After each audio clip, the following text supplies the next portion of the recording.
আমার নাম সৈয়দ ইব্রাহিম সাজিদ, আমি সিটি ব্যাংকে আছি ভাইস প্রেসিডেন্ট হিসেবে। আমি সিটি ব্যাংকে ডিজিটাল ব্যাংকিং ডিপার্টমেন্টটা দেখছি। তো আমি আব্দুল্লাহ ভাইয়ের কাছে এক্সাক্ট টাইমটা চেয়েছি একটা ডিফারেন্ট কারণ। আমি আমার সম্পর্কে কিছু বলবো না, আমার পিএনপি জায়েন্টটা নিয়ে বলবো, এই জন্য আমি কথা বলে চেয়েছি।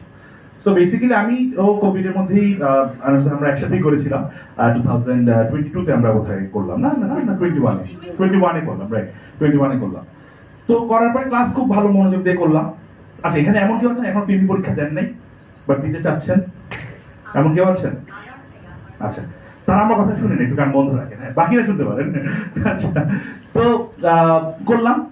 এরপরে আমি সেই জোশে কোর্স শেষ হওয়ার সাথে সাথে এক্সাম রেজিস্ট্রেশন করে ফেললাম। এরপর তো আর পড়া হয় না। তো এক্সামের টাইম আসে, আমি ডিফার করি করতে করতে 1 বছর চলে গেল। এরপর আমাকে বলছে আর ডিফার করা যাবে না, সিস্টেম বলছে দাঁড় তোমার এটাই লাস্টে। তখন বোধ হয় ওই এক্সামের 7 দিন বাকি। সো আমি এখন মতো ক্লাস ওই কোর্সে সব এখন মতো বই খুলি। তখন আমি বললাম সেটা আমার টাকা তো দেখাচ্ছে।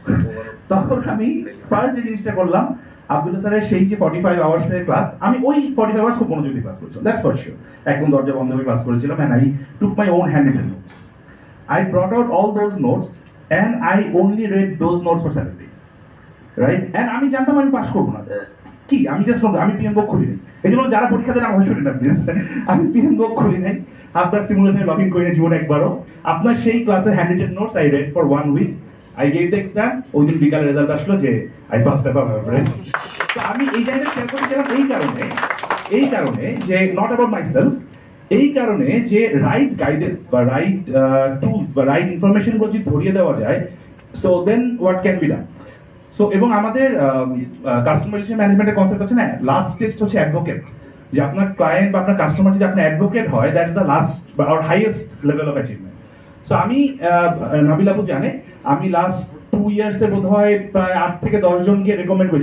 Anyone who has asked me about my PNP journey, I have recommend PMS all throughout, because I said like I read these guys class notes for 7 days and I passed, so what else can I recommend?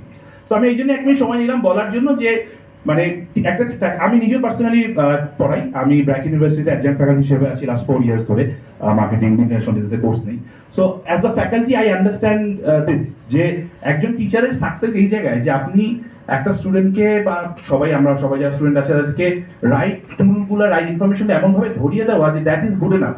এটা এর থেকে উপর একজন টিচারের success বা achievement কিছু হতে পারে। So I want to share that story only. Thank you so much.